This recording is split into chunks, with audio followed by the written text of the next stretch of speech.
이 자리에 우리 젊은 청년들이 많이 있는데 제가 설교를 시작하면서 질문을 하나 던지려고 합니다. 여러분이 만약에 이 다음에 자라가지고 결혼 적령기가 되면 결혼을 하고 싶습니까? 안 하고 싶습니까? 한번 마음적으로 대답을 해보시길 바랍니다. 한 설문 자료에서 젊은이들에게 결혼에 대한 생각을 물었어요. 근데 첫 번째 질문이 어떤 질문이냐 하면은 결혼을 할 것인가? 라고 물었습니다. 당신은 결혼을 할 것입니까? 그렇게 물었더니 어느 신문의 기사의 통계 자료에 의하면 미혼 여성 56%가 결혼은 꼭 하지 않아도 된다. 그리고 미혼 남성은 71%가 하겠다고 응답을 했습니다.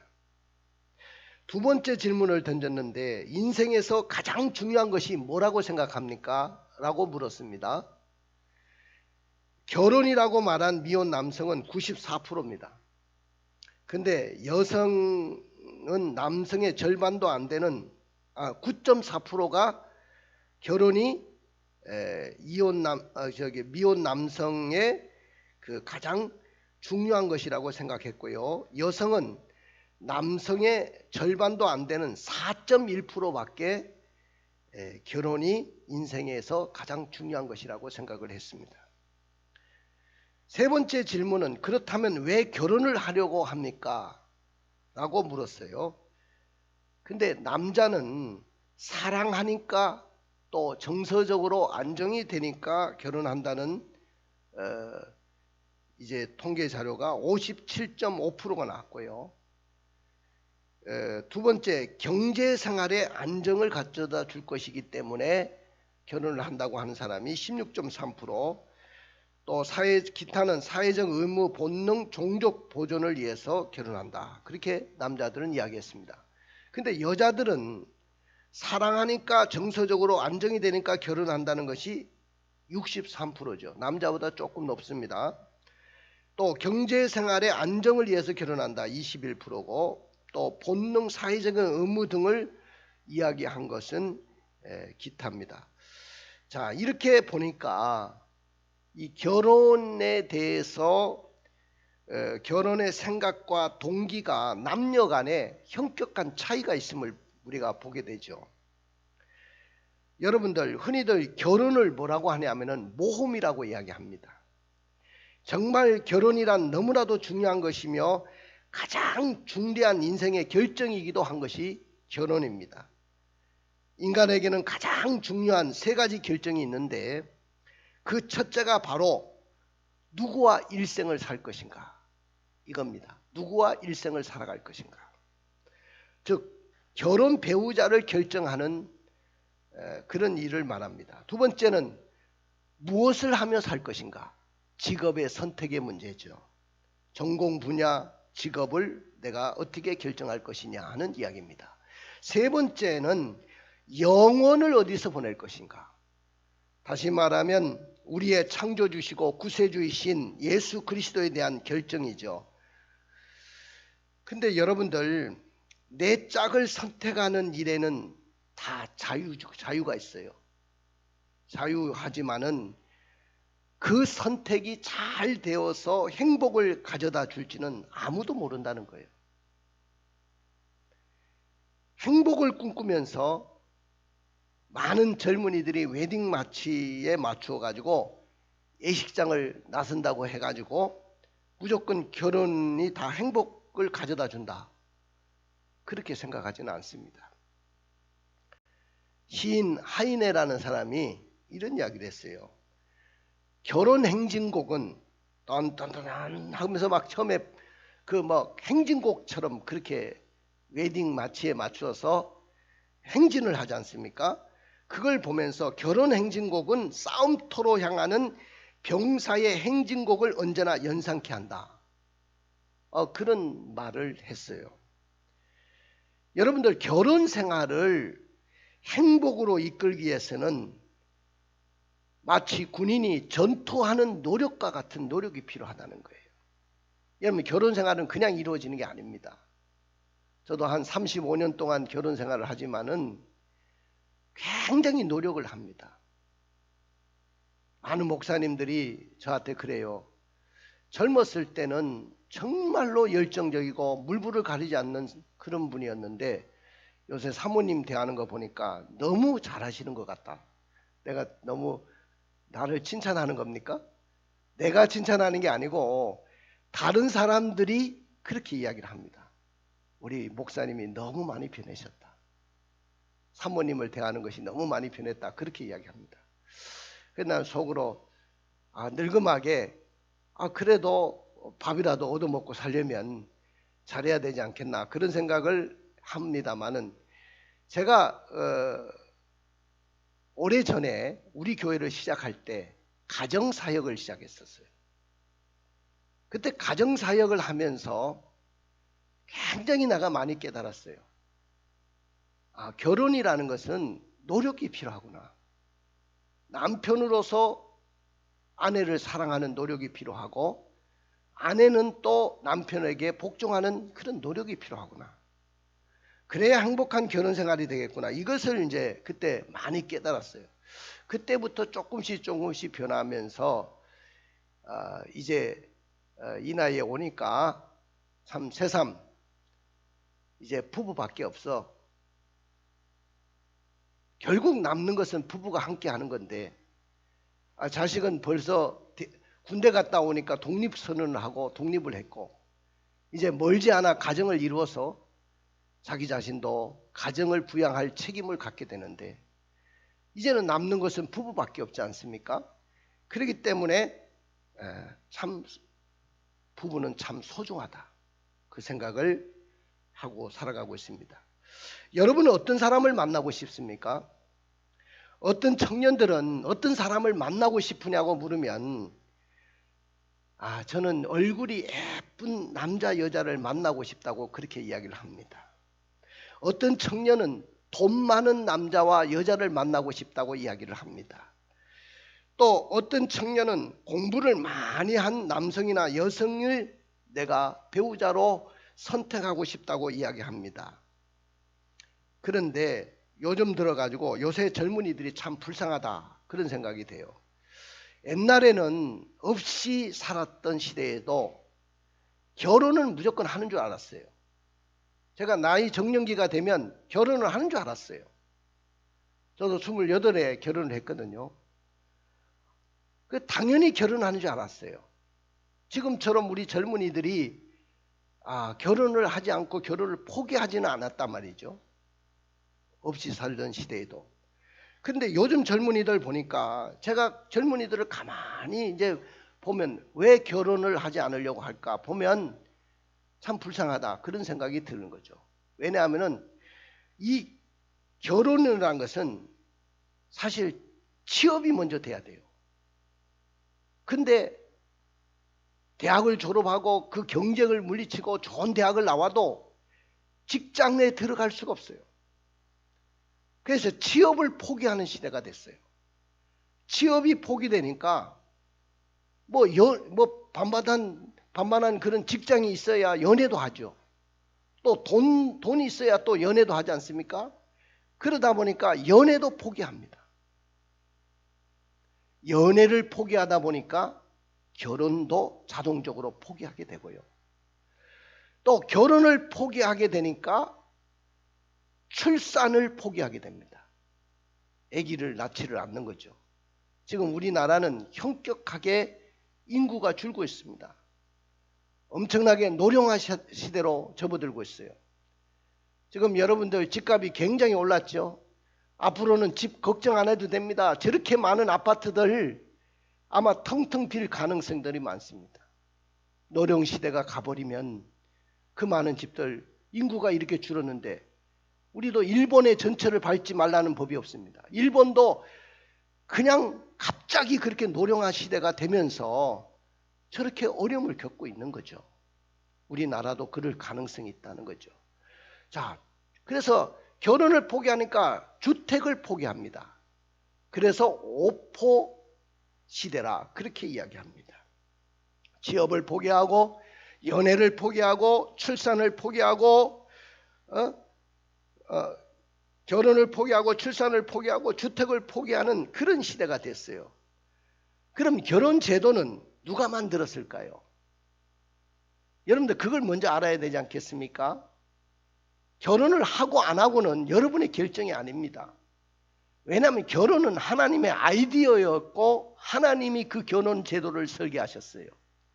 한 남자와 여자가 만나서 한 몸을 이루고 가정을 이루는 것은 하나님의 아이디어고 하나님의 설계 가운데서 이루어진 것입니다. 결혼의 설계자는 하나님이십니다. 결혼은 하나님이 만드신 것이기 때문에 반드시 그 결혼 생활 속에 하나님이 함께 하셔야 되는 것입니다. 여러분들 소중한 악기는 그 악기를 만든 자에게 가야 올바로 고칠 수가 있습니다.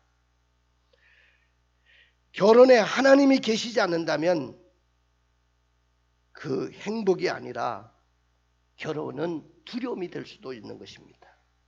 오늘 본문의 말씀 속에는 행복한 가정을 꿈꾸는 자에게 먼저 원숙한 부부의 사랑의 관계를 통해서 행복하고 아름다운 가정을 이룰 수 있다는 것을 말씀하고 있고요. 또 하나는 가정은 부부가 서로의 의무를 다할 때 비로소 이루어진다는 거예요. 아까도 이야기했지만은 결혼이 행복이 그냥 이루어지는 것이 아니고 노력이 필요하고 부부간의 의무를 다할 때 그것이 이루어지는 거예요.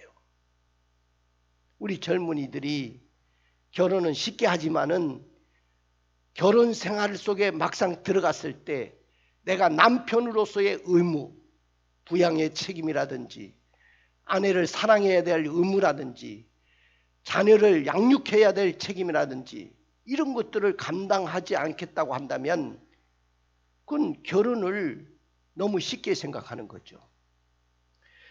우리가 행복한 가정을 꿈꾸기 위해서는 왜 남편과 아내가 서로의 의무를 다해야 된다고 생각합니까? 우리 21세기 이 시대를 살아가는 우리 그리스도인들이 행복한 가정을 꿈꾸기 위해서는 어떻게 해야 될 수 있을까요? 오늘 그래서 저의 설교 제목은 행복한 가정을 꿈꾸라. 한번 따라해 봅시다. 행복한 가정을 꿈꾸라. 예, 오늘 제목이 그렇습니다. 행복한 가정을 꿈꾸라는 것입니다. 그러나 많은 젊은이들이 또 많은 분들이 결혼은 꿈꾸면서도 행복한 가정은 꿈꾸지 않습니다. 결혼은 꿈을 꾸면서 살아갑니다. 나는 백말 탄 남자를 만나서, 나는 백설공주와 같은 여자를 만나서 나는 결혼을 할 거야. 결혼은 꿈꾸면서 왜 행복한 가정은 꿈꾸지 않습니까? 결혼을 꿈꿨다면 행복한 가정을 꿈꿔야 되는 것입니다.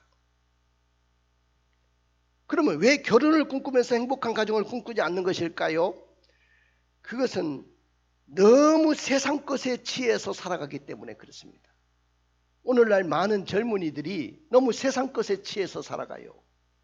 우리는 성령의 세술에 취해서 살아가야 될 줄로 믿습니다. 성령 충만해서 성령의 세술에 취해서 살아가야 되는데 온갖 젊은이들이 세상의 것에 취해서 살아갑니다.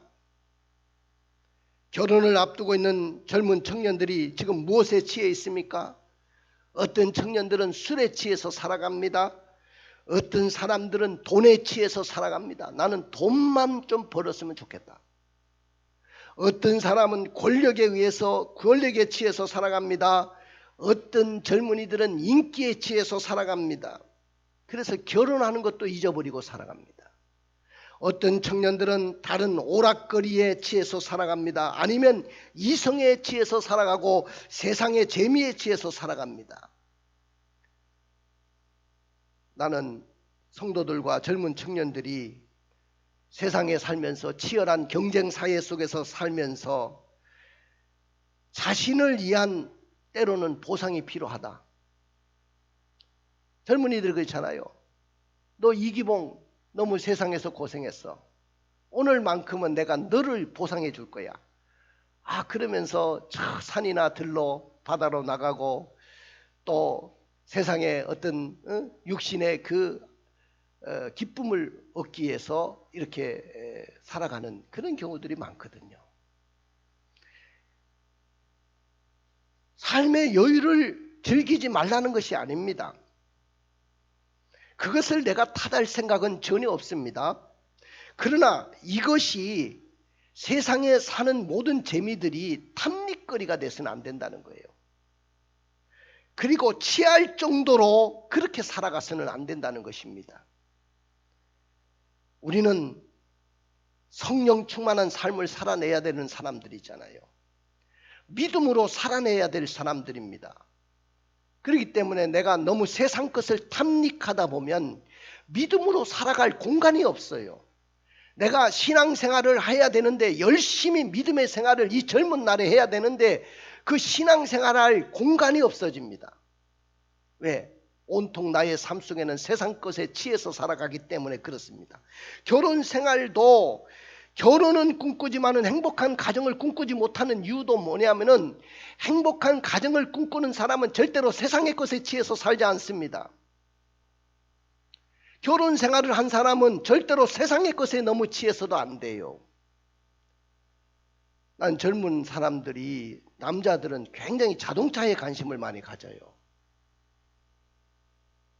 남이 좋은 차를 사고 좋은 외제의 차를 샀으면 나도 그 차를 사야 된다고 생각을 합니다. 어떤 연예인을 보니까 수억이 넘는 자동차를 자기 집에 13대나 두고 살아가는 사람도 있어요. 너무 지나치지 않습니까? 자기가 돈이 있어서 자유를 부리고 거기에 취해서 사는 것은 좋지만은 여러분들 우리는 그렇게 살면 믿음의 공간이 전혀 없어집니다. 성령 충만한 삶을 우리는 살아낼 수가 없어요. 그리고 행복한 가정을 꿈꿀 수가 없는 것입니다. 두 번째는 결혼은 꿈꾸지만 왜 행복한 가정을 꿈꾸지 못하고 살아가느냐 하면은 너무 세상적인 기준으로만 사람을 선택하기 때문에 그렇습니다. 여러분들 결혼을 앞두고 있는 우리 젊은 청년들 너무 세상의 기준에 의해서 사람을 선택하지 마십시오. 신앙은 뒷전이고 그 나의 배우자가 신앙이 있든 신앙이 없든 그건 뒷전이고 얼굴만 잘생기면 돼야 돼. 우리 어머니가 항상 그런 이야기해서 야 얼굴 뜯어먹고 사는 거 아니야. 결혼 생활은 얼굴 뜯어먹고 사는 거 아니다. 정말로 사람을 잘 만나야 된다. 우리 어머니 그렇게 늘 말씀하셨어요. 여러분들 얼굴이 잘생겨야 된다고 생각하십니까? 또 돈도 잘 벌어야 된다고 생각합니다. 또 키도 커야 된다고 생각합니다. 나보다는 키가 커야 돼요. 공부도 많이 해야 된다고 생각합니다. 이 모든 것이 다 세상적인 기준 아닙니까? 여러분들 왜 신앙은 뒷전에 두고 왜 공부도 잘해야 되고 돈도 많이 벌고 또 얼굴도 잘생기고 얼굴도 이뻐야 된다. 이런 것들 세상적인 기준에만 왜 배우자를 선택합니까? 제가 인생을 살아본 선배로서 그것은 결코 행복한 가정을 가져다 주지는 않는다는 것입니다.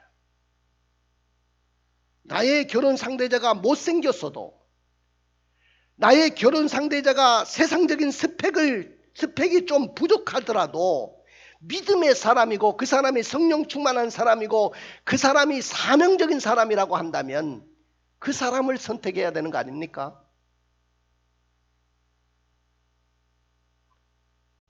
저는 그런 것을 아들에게도 늘 이야기를 했어요. 그 다음에 세 번째는 기도를 앞세우지 않기 때문입니다. 결혼은 꿈꾸지만 왜 행복한 가정을 꿈꾸지 못하느냐? 많은 결혼을 앞두고 있는 사람들이 또 자녀들을 출가 보내야 될 부모들이 자녀들을 위해서 여러분들 기도하십니까? 저는 우리 사무엘이가 태어나자마자 저는 지금까지 사무엘 배우자를 위해서 기도했습니다. 그 기도의 내용은 한 10가지 정도가 돼요. 그러니까 이거는 우리 식구들끼리 다 공유를 했어요. 집사람한테도 줬고 사무엘한테도 줬어요. 근데 그 10가지 중에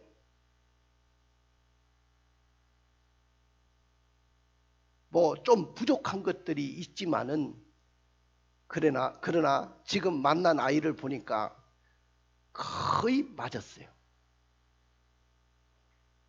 저는 큰 것을 원하지 않았습니다. 그가 믿음의 사람이기를 원했고요. 사명의 사람이기를 원했고, 사모의 소명을 분명히 받았느냐, 이것을 굉장히 중요하게 생각을 했습니다. 그리고 룻과 같이 현숙한 여인이 되어서 착하고 어질고 지혜롭고 총명한 여인이 됐으면 좋겠다. 여러분들도 그렇게 기도하시기를 바랍니다. 지금부터 여러분들은 그렇게 기도해야 됩니다. 결혼할 대상자를 위해서, 또 앞으로 며느리감이나 또 사익감을 구하기 위해서 여러분들이 그렇게 기도를 해야 되는 것입니다. 아이가 태어나자마자 기도해야 돼요. 하리처럼 저렇게 태어났을 때 하리의 배우자를 위해서 기도합니다. 첫째, 믿음의 사람을 하리가 만나게 해주십시오. 둘째, 성령 충만한 아이를 만나게 해주십시오. 셋째, 예배생활 잘하는 아이를 만나게 해주십시오. 넷째, 기도생활 잘하는 아이를 만나게 해주십시오. 지금부터 기도하라, 그 말입니다. 결혼은 하나님의 아이디어, 하나님께서 설계하셨기 때문에 그렇게 기도하시면 적절한 사람을 만나게 해주시는 거예요. 요사이 코로나 시대를 지나면서 청년들도 그렇고 성도들도 그렇고 교회 와서 기도를 하지 않아요. 자신의 장래를 위해서, 결혼을 위해서, 자신의 목표를 위해서 기도를 하지 않습니다. 성령 충만함을 사모하지 않습니다. 성령은 인격적인 영이라 여러분이 사모하지 않고 환영하지 않으면 그분은 오시지 않는 분이에요. 성령이 내 가정에 오셔야, 내 가정에 오셔서 성령이 내 가정을 주관하실 때 내 가정이 행복한 가정이 될 수가 있어요. 결혼을 꿈꾸면서 행복한 가정을 꿈꾸지 않는 청년들이나 성도들의 경솔한 결혼 생활의 시작으로 본인뿐만 아니라 그리고 배우자, 그리고 자녀들이나 부모들에게까지 큰 상처를 안겨주고 있습니다. 행복한 결혼 생활이 되지 못하면 곧바로 누가 영향을 받느냐, 누가 상처와 누가 고통을 받느냐, 나의 자녀가 받는 겁니다.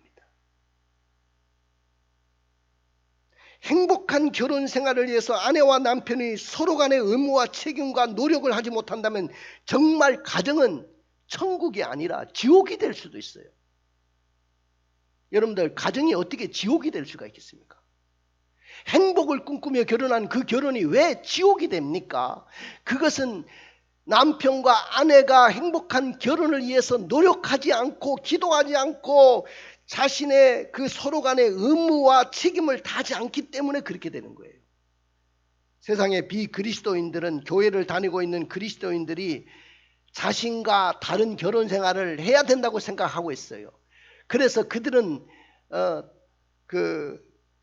그리스도인을 바라보면서 그렇게 살아내지 못할 때, 아이고 저것들도 똑같네, 예수 믿는 사람들도 똑같아, 우리가 결혼 생활하는 거나 지가 결혼 생활하는 거나 똑같지 뭐가 차이가 났어? 그러면서 실망의 역력한 눈빛을 우리에게 보내고 있습니다.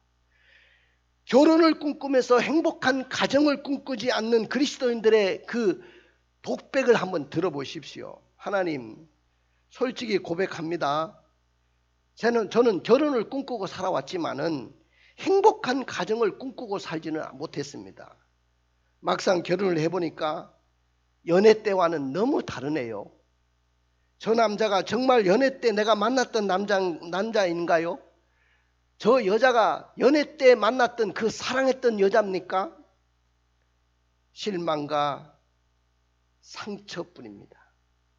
막상 결혼을 해보니까 연애 때와는 이렇게 다를 수가 있습니까? 그러면서 지난 날을 후회하게 됩니다. 저 솔직히 이 남자하고 평생을 살아갈 수 있을까요? 왜 결혼 전에 세상에서 취해서 내가 살았을까요? 왜 결혼 전에 세상의 기준으로 배우자를 선택했을까요? 왜 결혼 전에 기도를 앞세우지 않았을까요? 이제 와서 후회를 해봅니다. 하나님, 이제라도 나의 가정에 행복한 가정을 꿈꾸려고 하면 어떻게 해야 될까요? 때늦은 후회의 눈물을 흘리고 고백합니다. 그럼에도 불구하고 우리는 행복한 가정을 꿈꿔야 되는 것입니다. 하나님은 그리스도인들의 가정이 행복한 가정을 꿈꾸며 살아가기를 원하셔요. 그분은 결혼의 창조주시고 설계자이시고 아이디어를 내신 분입니다. 그렇기 때문에 누구보다도 행복한 가정을 원하시는 분이 우리 하나님이신 줄로 믿습니다. 할렐루야. 그러면 우리가 행복한 가정을 꿈꾸고 살아내기 위해서는 우리가 어떻게 해야 될까요? 첫째는 아내가 주님에게 복종하듯이 남편에게 복종을 해야 돼요. 행복한 가정을 꿈꾸면서 우리가 살아내기를 원한다면 아내는 남편에게 복종해야 된다는 이야기를 하고 있어요. 우리 22절부터 24절을 읽어볼까요? 시작. 아내들이여 자기 남편에게 복종하기를 주께 하듯 하라. 이는 남편이 아내의 머리됨이 그리스도께서 교회의 머리됨과 같음이니 그가 바로 몸의 구주시니라. 그러므로 교회가 그리스도에게 하듯 아내도 범사에 자기 남편에게 복종할지니라. 할렐루야. 성경은 아내가 남편에게 복종하라는 말을 합니다. 가정의 질서를 유지하는 데 가장 중요한 것이 뭐냐면 아내가 남편에게 복종하는 일이에요. 여기에는 깊은 뜻이 담겨 있습니다. 복종한다는 것은 하나님께서 정해주신 어떤 권위나 힘에 대해서 겸허하고 슬기롭게 내가 받아들이겠다는 것입니다. 교회는 주님의 통치에 복종합니다. 그렇다고 교회의 품위가 떨어지는 것이 아니고 오히려 교회의 영광이 됩니다. 여러분들 현대 여성 중에는 이 말씀에 대해서 굉장히 거부 반응을 일으키는 분들이 있습니다. 왜 내가 뭐가 부족하다고 남편에게 복종해야 됩니까? 남자와 여자는 동등하게 지어졌는데 무엇 때문에 여자가 남자에게 복종해야 됩니까? 이렇게 반발을 하며 거부를 합니다. 언론 들을 때는 여자가 남자에게 복종한다는 것은 저 옛날 봉건제도 하에 있을 때에 있던 말 같고 2000년 전에 사용됐던 그런 사상이지 오늘에 와서는 그것은 타당하지 않다고 이야기할 수도 있습니다. 하나님은요 남자와 여자를 다 완전하게 만드셨어요. 남자는 100%로 만들고 여자는 80%로 만든 거 아닙니다. 남자도 100%, 여자도 100% 완전하게 만드셨어요. 할렐루야. 그러면 왜 이렇게 100% 완전하게 만든 남녀를 왜 아내가 남편에게 복종하라고 했습니까? 그것은 남편이 아내의 머리가 되기 때문이라고 했습니다. 이것은 창조의 질서라는 거예요. 창조 질서. 남자는 머리가 되고 여자는 몸이 된다는 거예요. 그렇게 지으셨어요. 이 질서가 깨질 때 혼란이 깨지고 참 행복을 잃게 된다는 거예요. 어떤 부인이 불평을 합니다. 나는 무엇 때문에 평생 남편에게 복종하면서 살아야 됩니까? 아무개 부인처럼 남편을 내 손에 쥐고 흔들면서 살면 얼마나 좋을까요? 오늘 여러분 남편을 쥐고 흔들면서 살기를 원하시는 부인들이 있습니까? 아니 나는 무엇 때문에 집에 있으면서 밥이나 짓고 빨래나 하고 설거지나 하고 청소나 하고 왜 남편이나 애들의 시중만 들고 살아야 됩니까? 나는 나가서 사업하면 안 되고 나가서 돈을 벌으면 안 될까요? 오늘날 많은 여성들이 정계도 진출하고 법조계도 진출해 있고 의료계도 진출해 있고 세상에 남녀의 차등이 없습니다. 그러다 보니까 많이 진출해 있어서 이것이 불합리하다고 생각할 때가 많습니다. 그러면 한번 물어보십시오. 남편을 손에 딱 쥐고 흔들어 사는 그 부인에게 물어보십시오. 행복합니까? 이렇게 물어보십시오. 아마 행복하지 않다고 이야기할 거예요. 행복이 뭡니까? 행복이. 내가 손에 쥐고 흔드니까요, 남편 구실 제대로 못합니다. 남편은 역시 우리 가정의 머리가 돼야 되지, 내가 쥐고 흔들 대상은 아닙니다. 이렇게 이야기할 거예요. 사랑하는 성도 여러분, 오늘 여러분들은 인류를 창조하실 때 남자와 여자를 차별하거나 차별이 아니라 구별하셨다는 거죠. 남성과 여성으로. 남자는 남자다워야 되고 여성은 여성다워야 된다는 겁니다. 이 구분이 되지 않으면 혼란이 생기고 행복이 깨어지는 거예요. 여러분들, 하나님은요, 남자와 여자를 처음부터 다르게 만드셨어요. 남자는요, 어깨에 힘이 있어요. 남자는요, 굉장히 목소리도 톤이 낮아요. 여자는 목소리의 톤이 높아요. 그래서 소프라노는 여자들이 나오는 겁니다. 남성들 테너도 있지만은 목소리가 여성이 아무리 낮게 부른다고 해서 남성처럼 낮게는 부를 수가 없어요.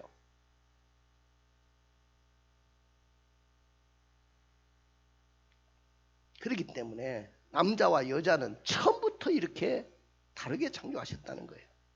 그 다음에 두 번째는 남편은 그리스도께서 교회를 사랑하듯이 아내를 사랑해야 된다는 거예요. 자, 우리 25절을 읽어볼까요? 시작. 남편들아 아내 사랑하기를 그리스도께서 교회를 사랑하시고 그 교회를 위하여 자신을 주신과 같이 하라. 할렐루야. 오늘 남편은 그러면 어떻게 해야 되냐? 아내는 지금 복종할 준비가 되어 있는데 남편은 어떻게 해야 행복한 가정을 만들 수 있느냐? 그것은 그리스도께서 교회를 사랑하듯이 자기 아내를 사랑하다는 거예요. 그리스도가 교회를 어떻게 사랑하셨는가요? 자기 몸을 내어주기까지 희생적으로 그 교회를 위해서 사랑하셨다는 거죠. 그것처럼 나를 내어주면서 희생적으로 그 아내를 사랑해야 행복한 가정을 꿈꿀 수 있다는 거예요. 할렐루야. 여러분들, 행복을 꿈꾸는 우리 남편 여러분, 당신은 아내를 사랑합니까? 성경에서 말씀하신 것은 그냥 사랑한다는 그 정도가 아니고요, 자기 희생이 있어야 된다는 거예요. 아내를 위해서 완전히 희생할 각오가 돼 있지 않으면 결혼을 하지 말라는 거예요. 나는 그 여자를 위해서 올인할 준비가 돼 있지 않으면 절대로 결혼하지 마세요. 혼자 살지 왜 결혼합니까? 내가 내 아내를 만났을 때는 그 여자를 향해서 내가 올인할 준비가 돼 있어야 돼요. 결혼 생활은 따르고 나는 사회 생활은 따르고 내가 해야 될 일들은 여가를 즐기는 것은 다른 것입니까? 그럼 뭐 하려고 결혼합니까, 여러분들?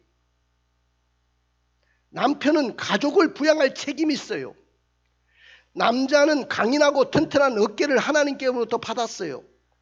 어떤 압력도 견딜 수 있는 사람들이 남자입니다. 그런 정신적인 위대한 힘을 갖고 있는 분들이 남자예요. 그러나 여자의 마음은 쉽게 낙심하고 쉽게 굴복하고 쉽게 깨어질 연약한 그릇입니다. 오늘 남편은 그리스도를 본받아서 아내를 희생적으로 이렇게 사랑해야 됩니다. 자, 25절에 보니까 교회를 위해서 자신을 주신과 같이 하라고 했고요.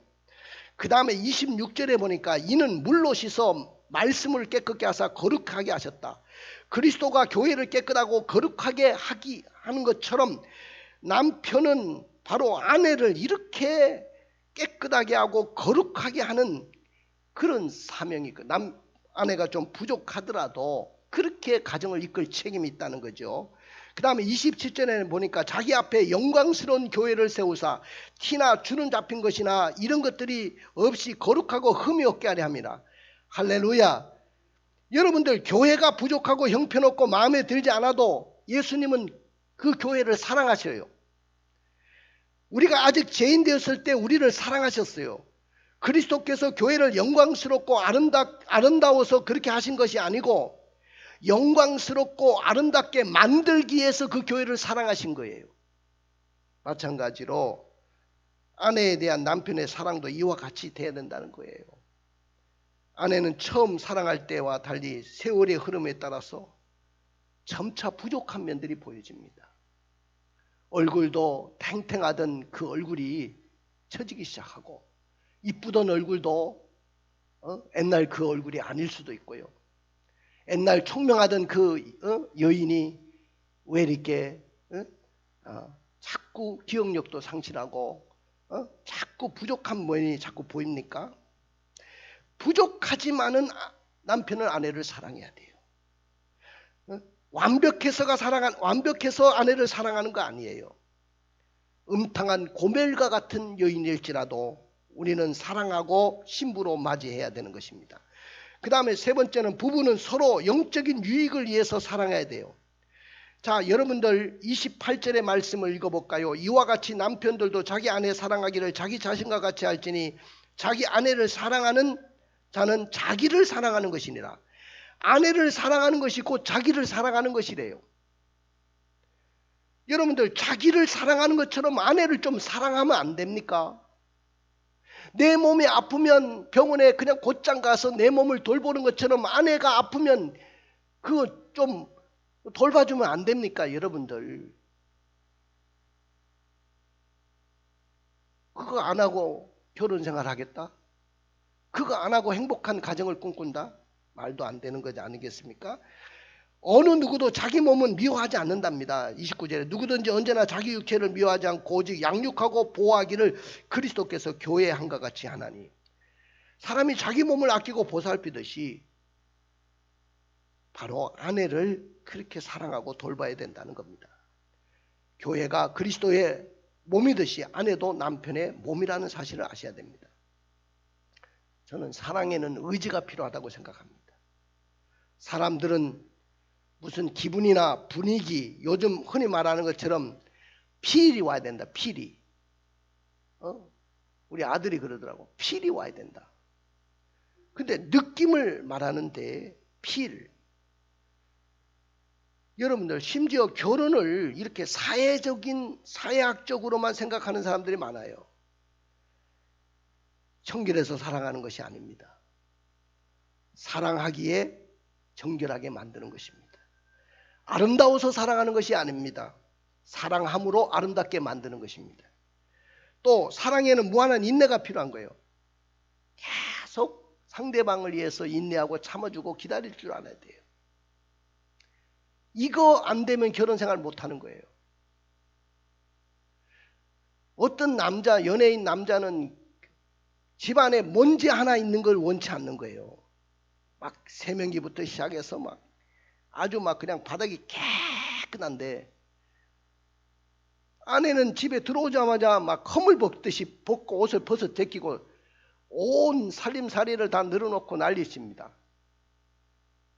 여러분들 그래서 이혼한 가정도 있어요.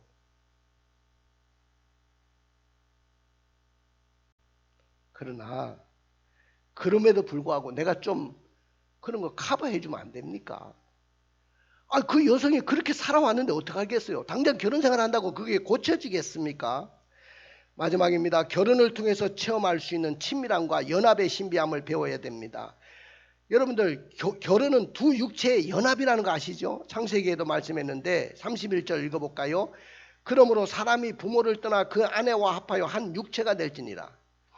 부부의 결합은 그리스도의 교회의 결합과 같은 것이라고 이야기했어요. 이 비밀이 크도다. 나는 그리스도와 교회에 대해서 말하노라.